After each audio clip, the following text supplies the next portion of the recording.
Hi, I'm Abby from RTINGS.com, where as of February 13th, 2024, you can now finally visit us as your first stop on your projector buying journey. After years of asking us for it, it is finally here. In this video, we'll look at the development of this projector test bench and clarify some confusing information that persists in the projector marketplace. This test bench was developed by our esteemed colleague Pascal, who you may recognize from the longevity test. Cue that stock footage. And of course, launching a silo couldn't be done without the help of our testing and content teams. You're gonna cut it if I start giving an acceptance speech, so without further ado, let's jump into Projectors 0.8.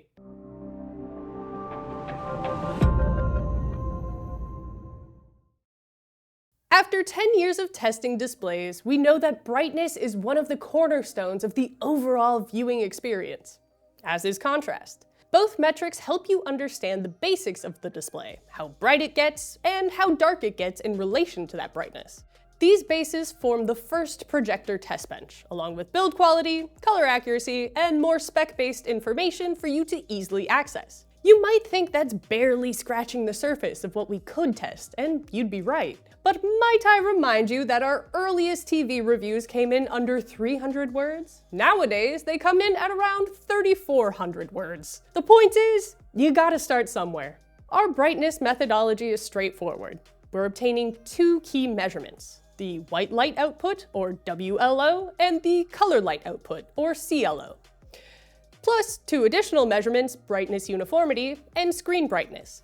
These combined values can give you a good sense of how these projectors hold up in various environments, such as a dark, serious home theater setup like ours, or a more casual, lying down with it propped up on a pillow usage. Not only that, but the brighter the projector is, the better looking the image will be at larger sizes. For projectors, its brightness depends on the size. As the screen gets bigger, it dims. This is simply because a projector is made of a single light source throwing out light from its lens. If you enlarge the image, it's the same amount of light, just falling on a larger surface. We capture this phenomenon with our screen brightness test. Essentially, we take a luminance meter, as we would for a TV screen, and check the brightness of our 100-inch Stewart Studio Tech screen, which has a neutral 1.0 gain. The purpose is to give a better point of comparison for those torn between large screen TVs and projectors for their home theater setups. We want to stress that screen brightness isn't how bright the projector is. It's measuring the amount of light reflected back by the screen. We follow the ANSI standard to measure the white light output. This procedure involves using an illuminance meter and taking 9 measurements across the screen. Basically, we're catching the light in a bucket rather than targeting it with a scope. Using the average of those 9 measurements and the screen area, we can come up with the white light output expressed in ANSI lumens. ANSI lumens specifies the level of illuminance that isn't dependent on screen size, so you can take our white light output measurement divided by your target screen area and get the expected illuminance for that screen size. In our reviews, we express this as white light output in lumens, as this is occasionally how you'll see it reported in spec sheets. Plus, it's more closely associated with color light output. Color light output lets us know how the projector displays color. We test for color light output using 3 RGB slides and an illuminance meter. We sum up the illuminance values for each part of the 9 sections across the 3 slides. And for the most part, we expect the color light output and the white light output to be pretty similar, as per the very simple equation R plus B plus G equals W. Sometimes, like in the case of the Optima UHD35, the numbers don't add up. The white light output is over double the color light output. Why? Well, some DLP projectors use color wheels that have an extra white space that acts like the white subpixel on a OLED panel. Rather than the standard RGB color wheel, the extra white space allows the projector to display brighter whites, ultimately boosting its brightness. However, this usually comes at the cost of washing out the colors.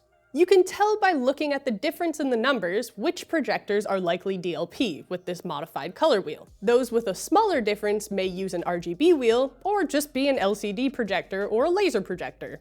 After completing testing on the first 20 projectors, we decided to plot our white light output data compared to screen brightness. We expected to see a strong correlation, which makes sense. The brighter the output, the brighter the screen will look. And for the most part, we got that. But then there were these few outliers that you see. Either they weren't as bright as they should be, or their white light output was higher than it should be. Upon further investigation, we realized that these outliers had one thing in common. They were ultra short throw projectors. So the plot thickens. And as we've seen, the screen brightness test is simple enough that a cat could do it. So we knew it wasn't a matter of the brightness being too low. Meaning it was a case, then, of the white light output being reported too high. With a little more digging, we realized the issue. Our illuminance meter introduces an offset of 2.75 centimeters.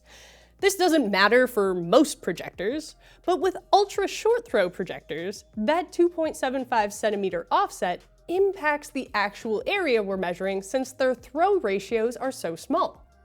So essentially, we were using the white light output measured on a smaller area, but using the full projector screen size in our calculations. To correct this, we introduced a geometric correction that accounts for each projector's throw and aspect ratios. Another observation was that the white light output, or ANSI lumens we calculated for the projectors, were usually below the advertised specs. Sometimes, like in the case of the Optima UHD 35, its measured brightness was less than half of the advertised 3000 ANSI lumens.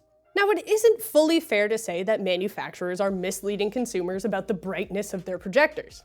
Technically, these projectors can reach those numbers, but only under certain conditions.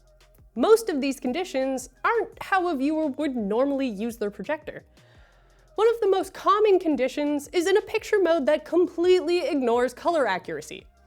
This mode is equivalent to a vivid mode on TVs, where it boosts brightness and highlights at the expense of having an accurate-looking image. To use the Optima UHD 35 again, in a quick screen brightness spot check, while in its most accurate picture mode, it achieves about 73 nits of brightness. While in its bright setting, it hits about 346 nits, over 4 times as bright. We measure brightness post-calibration with the projector in its most accurate picture mode, so our measured values will always be lower than the advertised.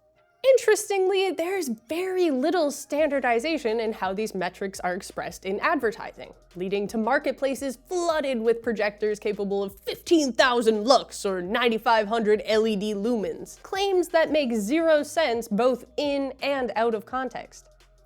These numbers may just come from the actual light output of the lamp inside the projector without the projector around it, but it's worth mentioning that an LED lumen isn't a real metric and lux isn't super applicable here. That is changing though. Projector manufacturer Epson has filed several lawsuits against companies like Anker and Vankyo, among others, for their advertising and reporting on brightness for their products. Essentially, Epson wants to hold these other manufacturers to the ANSI or ISO standard to make the market a little more navigable for consumers, rather than having these other manufacturers report inflated numbers using out-of-context metrics. In contrast measurements are a complete Wild West. There's ANSI contrast, dynamic contrast, and full-on, full-off, or FOFO for short. And while each are technically correct, they each give you a different value. You're more likely to encounter FOFO in the marketing. As BenQ, another projector manufacturer, says in their article, The Myth of High Contrast, given the average consumer's tendency to equate higher numbers with being better, most brands have favored the use of FOFO contrast ratio in their contrast specifications. And true to form, BenQ uses the measurement themselves in all of their product spec sheets. But at least they're honest. But what really is the problem with that? Well, mostly it's that a FOFO measurement will never come close to what you'd get in real life. As its name suggests, a full-on, full-off ratio expresses how bright a 100% white slide is compared to a 100% black slide. This usually also involves the projector's iris being wide open and completely closed.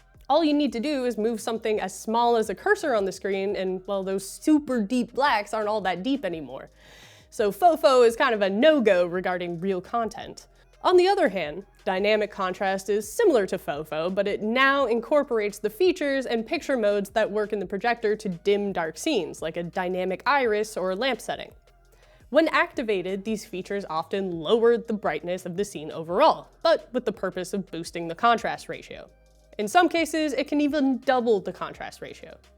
We measure ANSI-ish contrast. Like with brightness, there is an ANSI standard for contrast, but even in our optimal dark room testing conditions, the standard is so stringent that we're not fully lab grade, hence why we call it ANSI-ish. It would involve specialized clothing for testers, projecting directly onto light sensors, and various other tweaks to our setup to ensure that the environment doesn't impact the results. Ultimately, we needed this room to be multifunctional, so those changes weren't feasible. The focus on the environment isn't without good reason. Your viewing environment has the biggest impact on how you experience contrast. For example, we test all our projectors in a custom testing room with black paint and non-reflective flooring. We managed to get our testing room dark enough that we needed to mark the door and light switch with fluorescent tape so we could even escape. And even with that level of control, we did make some mistakes. Our paint isn't fully light absorbent, which can cause some reflections off the wall. Contrast measurements are extremely sensitive to these little errors. Even something as simple as the clothing the tester wears can impact the measurements. Look at the contrast in our custom test room compared to a standard testing room with white walls and reflective concrete floors. The image is much more washed out on the white walls. So with that said, you likely won't experience the advertised contrast measurement at home unless you have a full lab grade setup or are just watching black and white squares appear and disappear on a loop. Our ANSI-ish collection method uses a 4x4 checkerboard pattern with a 50% average picture level. We measure the native contrast post-calibration with any contrast enhancements off. Using the illuminance meter, we measure the illuminance of each square of the checkerboard, then take the average of the light and the dark and express it as a ratio, meaning that the white is X times brighter than the black. Even though we know that the contrast ratio is a function of the average pixel level, we chose to launch with only 50% as this was the most strenuous test for the projectors. The lower the APL, the better the contrast tends to be, and lower APLs are much closer to what you'd expect in real content. So we're already working on an updated suite of contrast tests at various APLs. It's also worth a quick mention, even if it's obvious, that you can't expect projectors to have the same deep inky blacks as an OLED. Inherent to the projector's technology, there will always be a bit of light leak. Even if the image is a full black slide, unless the lamp in the projector is fully off or you have auto iris enabled and it's completely closed, your black screen will look more like a gray or faintly blue screen. We're far from done when it comes to projectors. But just dipping our toes in the water has already shown us just how complicated this market can be. From the tricky advertising strategies manufacturers use to direct comparisons to TVs, the projector sphere is difficult to navigate, especially for first-time buyers. But rest assured that we're doing all we can to get you covered. So, if you like this video, make sure to hit that subscribe button before you head on over to our website to check out some of those projector reviews. And while you're there, why not read up on this in more detail? We have an article linked in the description below. Until next time, I'm Abby from ratings.com, where we help you find the best projector for your needs. Rather than reporting inflated numbers using out-of-context metrics. I did. That was the one time I said it correctly. I'm just a dastardly dame looking for a projector to project my things.